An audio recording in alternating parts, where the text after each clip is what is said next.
Good morning all of you, welcome in beginning career institute. और आज हम new topic start करेंगे। देखिएगा, लास्ट टाइम हमने ये समझा था कि किसी भी डूअर की ज़िंदगी में अगर कोई काम शामिल होता है तो उसका विचार बन जाता है और उसमें से टाइम वर्ड गायब हो जाता है।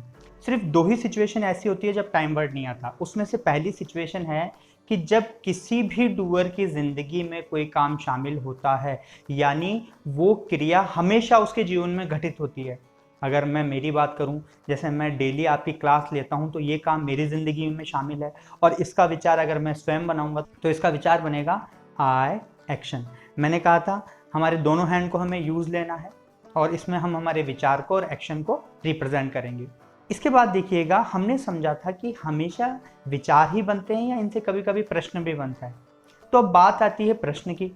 तो जो मेरी पिछली क्लास थी उसमें मैंने आपको एक्सप्लेन किया था कि विचार से प्रश्न बनाने के लिए टाइम वर्ड उड़कर आगे आ जाता है डूअर की जगह, लेकिन इस सिचुएशन में टाइम वर्ड तो है ही नहीं।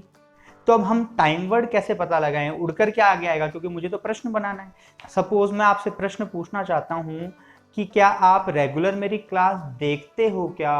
अब प्रश्न करना चाहता हूं तो उससे पहले विचार बनेगा और विचार बनाने के लिए आप मेरे लिए सेकंड पर्सन हो और सेकंड पर्सन की ज़िंदगी में कोई काम शामिल होता है, यानी वो काम उसकी ज़िंदगी में हमेशा होता है, तो उसका विचार बन जाता है यू एक्शन। अब यू एक्शन विचार तो बन गया। अब टाइम वर्ड उड़ के आगे आ जाएगा तभी तो मैं एक कदम आगे लगाऊंगा। और टाइम वर्ड जब उड़ के आगे आता है तो यहाँ पर टाइम वर्ड होता है छुपा हुआ, यानी कि हिडन। और यहाँ का छुपा हुआ टाइम वर्ड कभी भी किसी भी डूअर की ज़िंदगी में कोई काम शामिल होता है, हमेशा घटित होता है, तो उसके दो टाइम वर्ड होते हैं। वो होता है डू एंड डज। याद रखिएगा, डू और डज वो टाइम वर्ड हैं जब किसी भी डूअर की ज़िंदगी में कोई काम हमेशा शामिल होता है। पापा ऑफिस जाते हैं, मम्मी खाना बनाती है, बच्चे स्कूल जाते हैं, तो उस सिचुएशन में छुपा हुआ टाइम वर्ड डू और डज होता है। किन के साथ डू आता है, किन के साथ डज आता है, एग्जाम्पल के थ्रू आपको पता लग जाएगा। तो देखिएगा, तो मेरा विचार बना और मैंने सोचा कि आपसे मैं प्रश्न करूं कि मेरी क्लास रेगुलर देखते हो क्या, पढ़ाई करते हो क्या, मंदिर जाते हो क्या। ये सारी सिचुएशन पूछने के लिए एक कदम आगे आकर प्रश्न बनेगा, लेकिन प्रश्न से पहले बन जाएगा विचार। और सेकंड पर्सन के लिए विचार होता है यू एक्शन। अब छुपा हुआ टाइम वर्ड यू के लिए छुपा हुआ टाइम वर्ड डू होता है। आई, वी, यू, दे, इनके लिए छुपा हुआ टाइम वर्ड डू होता है और किसी भी प्लूरल के लिए। तो ये छुपा हुआ टाइम वर्ड अब प्रश्न बनाने के लिए हमें जरूरत पड़ गई, क्योंकि बुलाना पड़ेगा वरना प्रश्न नहीं बन सकता। तो जैसे मैं एक कदम आगे जाऊंगा, ये छुपा हुआ टाइम वर्ड आगे आ जाएगा और मेरा प्रश्न बन जाएगा डू यू एक्शन। और जो भी एक्शन है, खाना बनाने का है, क्रिकेट खेलने का है, सोने का है, मंदिर जाने का है, किसी भी तरीके का एक्शन हो, वो एक्शन वहां पे आ जाएगा और मैं पूछ लूंगा डू यू एक्शन, क्या आप ऐसा करते हो। अगर आप करते हो तो आप कह दोगे कि यस आई एक्शन, मैं ऐसा करता हूं, आई एक्शन। आप अपने लिए विचार बना लोगे।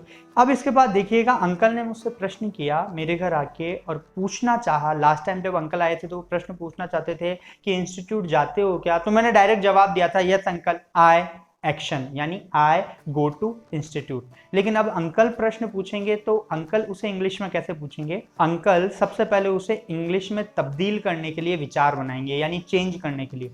तो अंकल का विचार बनेगा, मैं अंकल के सामने खड़ा हूं तो मैं सेकंड पर्सन हूं, तो अंकल का विचार बनेगा यू एक्शन। एक कदम आगे जाएंगे तो छुपा हुआ टाइम वर्ड, आपको पता है यू के साथ डू आता है, तो डू उड़ के आगे आ जाएगा और अंकल मुझसे पूछ लेंगे do you action, do you action. और वो इंस्टीट्यूट जाना था, गो टू इंस्टीट्यूट, तो एक्शन में गो टू इंस्टीट्यूट जोड़कर अंकल पूछ लेंगे do you go to institute. तो मैं कह दूंगा yes uncle I go to institute. तो देखिएगा, आज हमको सिर्फ इतना सा समझना है कि डू का यूज कहाँ आता है, डू का यूज कैसे आता है वो समझना है हमें। और नेक्स्ट टॉपिक में हम समझेंगे कि कैसे डू के बाद हम डज का यूज लेते हैं। आज एक छोटा सा टॉपिक हम बहुत आराम से करेंगे, डे बाय डे सिर्फ छोटी छोटी चीज़ों को उठाएंगे और उनकी प्रैक्टिस करेंगे। तो सिर्फ आज हमें ये समझना है कि कैसे किसी भी विचार को प्रश्न में तब्दील किया जाता है और वहाँ पर फिर हम डू का यूज लेते हैं। और एक बात, अब मेरी जितनी भी क्लासेस हैं वो आपको सिर्फ बिगनिंग करियर इंस्टीट्यूट के ऐप पर ही प्रोवाइड होंगी। अब तक आप लोग उसे यूट्यूब पर देख पा रहे थे, मेरे चैनल पे बिगनिंग करियर इंस्टीट्यूट चैनल पर देख पा रहे थे, लेकिन अब जितनी भी क्लासेस आएंगी वो सिर्फ बिगनिंग करियर इंस्टीट्यूट के ऐप पर ही प्रोवाइड होंगी। सो प्लीज़ आप बिगनिंग करियर इंस्टीट्यूट ऐप को डाउनलोड कर लीजिए और नेक्स्ट जितनी भी क्लासेस हैं वो उसी पर आएंगी। और इसके अलावा जो भी कोई ऐसा व्यक्ति जो इस क्लास को लेना चाहता है, बेसिक इंग्लिश स्पोकन क्लास, वो ऐप को डाउनलोड कर सकता है और वहाँ आकर क्लास ले सकता है। जैसे ही आप ऐप डाउनलोड करेंगे मुझे पता लग जाएगा और मैं आपको इंग्लिश स्पोकन बैच में ऐड कर लूँगा। So from my side I have completed. Next topic में हम पढ़ेंगे डज का यूज़ कैसे लिया जाता है। Thank you so much.